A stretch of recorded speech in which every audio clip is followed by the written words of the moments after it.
ng Republika ng Pilipinas. Lumalaban sa katotohanan at hustisya, Dante Marcoleta! Marcoleta!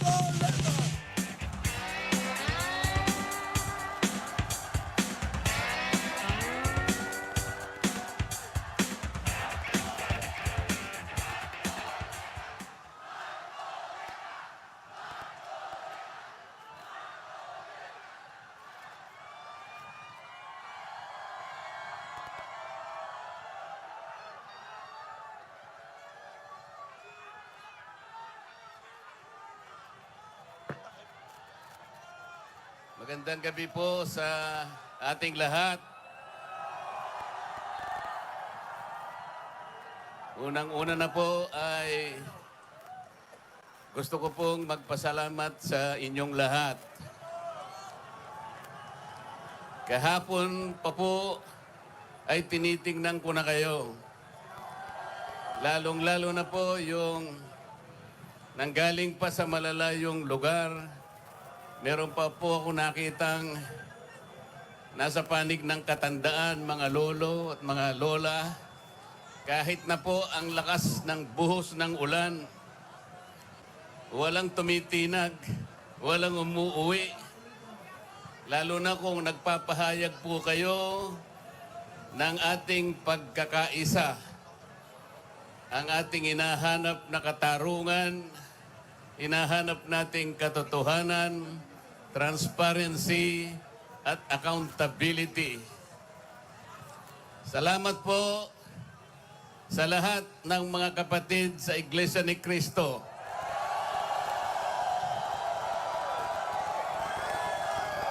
Salamat din po sa mga hindi kapatid ngunit nakikisang-ayon at sumusuporta sa pagkakaisa natin sa gabing ito. Ang iba po ay mga kakilala ko, yung iba po ay hindi ko man kakilala, ngunit nagpahayag po sila ng pagsuporta at pagmamahal sa ating bansa at sa ginagawa natin ngayon. Hindi na nga po sana ako pupunta dito. Kasi baka akalain po nung iba, ako pa po yung nag-i-instigate, hindi po. Ang palagi ko pong ginagawa, kagaya ng palagi kong sinasabi, ay kailangan maipakita natin kung ano ang tunay at tapat na paglilingkod ng isang public servant sa pamahalaan. Gusto ko pong gamitin ang aking pangalan na sinusuportahan po ninyo ang aking ginagawa para sa ating bansa.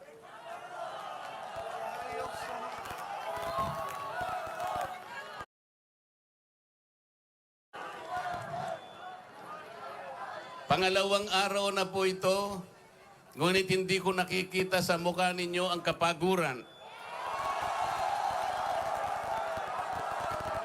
Hindi ko po alam kung paano ako magpapasalamat sa inyo. Kung magagawa ko lang, napuntahan ko kayong isa-isa para yakapin ko kayo. Gagawin ko po.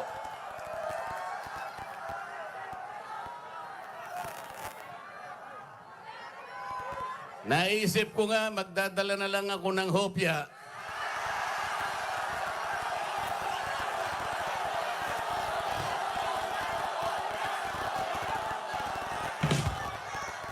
Pero nung makita ko po na napakarami ninyo, kahit 30 pabrika ng hopya, hindi magkakasa sa inyo.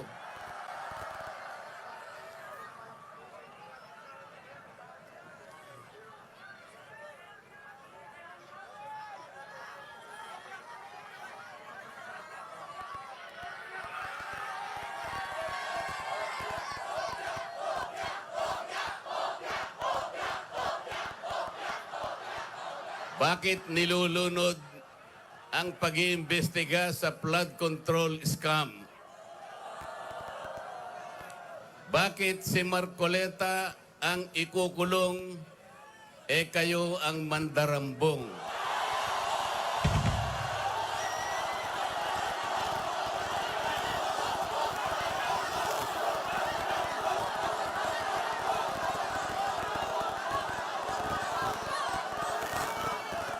Meron po akong babasahin sa inyo. Alam nyo na po ito, pero kailangan pong alam ko uli sa inyo para maitatak po sa ating puso.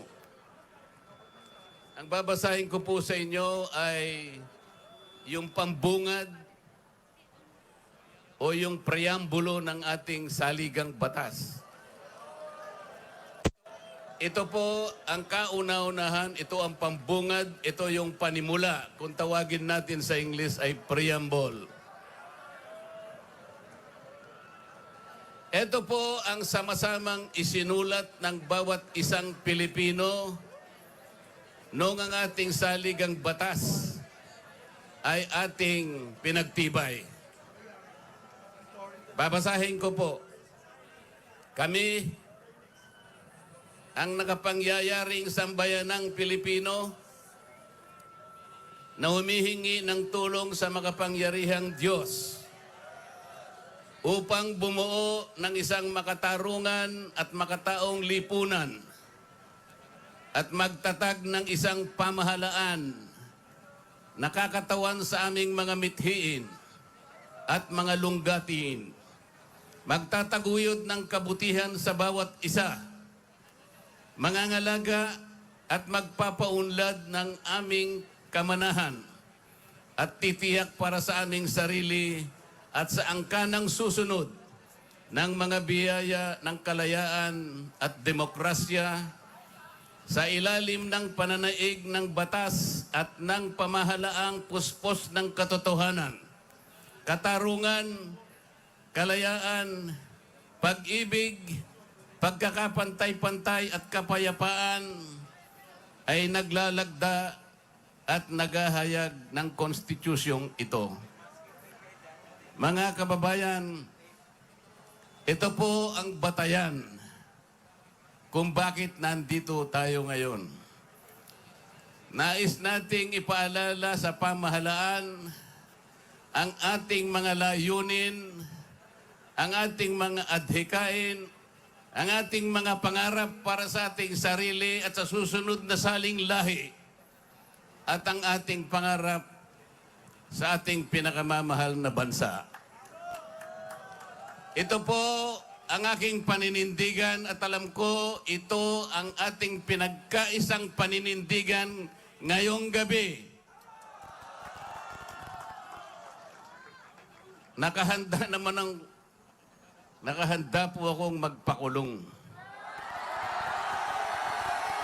Kung kinakailangang maaresto po ako, wala pong problema. Kung ito po ang kabayarang hinihingi para ipagtanggol ko ang katarungan at ang pambansang kagalingan at ang interes ng mamamayang Pilipino,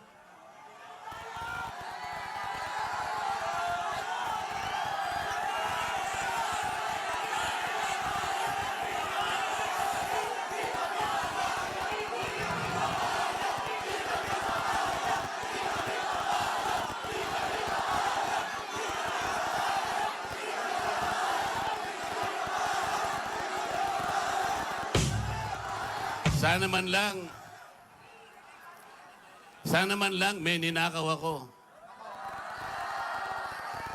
Sana man lang kasama ko sa mga mandarambong. Mga nabanggit na yung mga pangalan nila. Ang isa ay si Martin Romualdez. Ang pinagdalhan ng mali-malitang pera.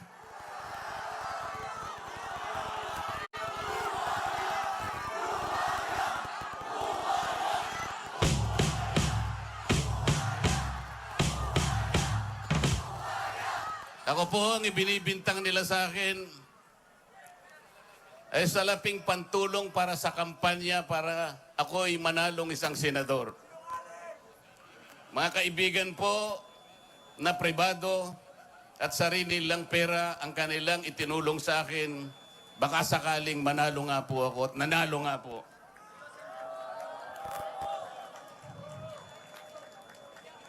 Hindi ko na po ipaliliwanag ang technicality kung paano nila inimbento ang isang gawa-gawang asunto laban sa akin. Tingnan po ninyo kung sino pa yung nagtatanggol at tumutulong para sa ganon. Matukoy natin kung sino ang may kagagawan ng pinakamalawak, pinakagarapal na pandarambong sa kabambayan. Siya pa ang inaasunto at siya pa ang pinagbabalakang arestuhin. Hindi ba katungkulan ng ombudsman ang sila ang humanap, umusig at parusahan ang lahat ng may kagagawan nito? Bakit ang ombudsman ang nagagalit sa akin? Hindi ba dapat tulungan pa nila ako? Sapagkat iisa ang layunin namin. Ginawa po nilang politika ang lahat ng ito. Ang mga asunto po na sinampa laban sa akin ay nagsasaysay ng kwarta. Pero hindi nagbabanggit ng korupsyon. Nagsasaysay ng halaga, ngunit hindi binabanggit ang ill-gotten wealth. Ipinipilit na iugnay ang public office, ngunit walang binabanggit na abuse of public office. Naglulubid ng mga chismis, ngunit walang ebidensya. Naglulubid ng naratibong pampolitika, ngunit walang binabanggit na elemento o sangkap sa mga krimen na kanilang gawa-gawa. Yun po ang nakapagbibigay po ng malaking kalapastanganan sa ilalim po ng mga batas na umiiral sa ating bansa. Hindi ba sinabi natin, bawal ang bend the law?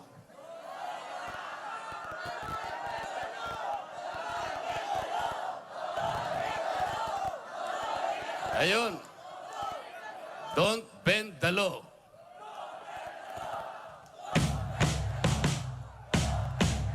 Paano naman kasi? Isa naman kasama ko doon sa bulwagan sa Senado, bigla na lang nagsalita. Sometimes you have to bend the law to be able to please the people.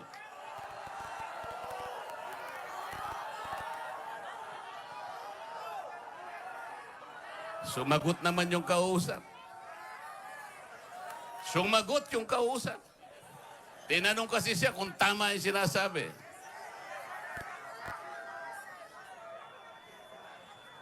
Ang sabi niya, yes sir.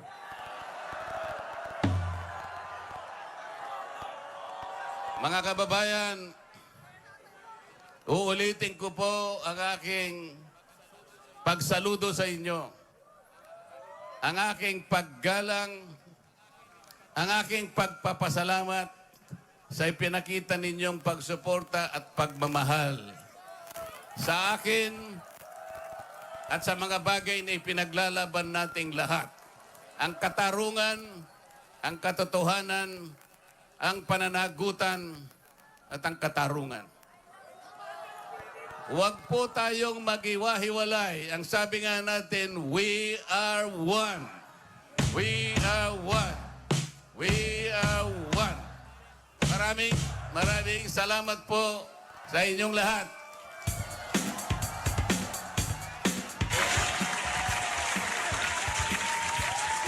Sampung palakpak para kay Senator Marcoleta.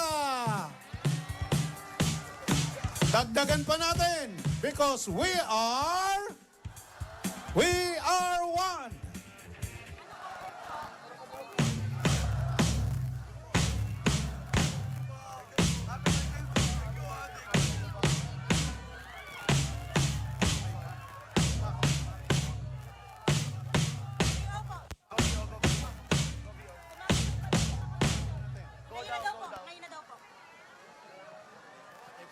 Maraming salamat po, Senator Rodante Marcoleta.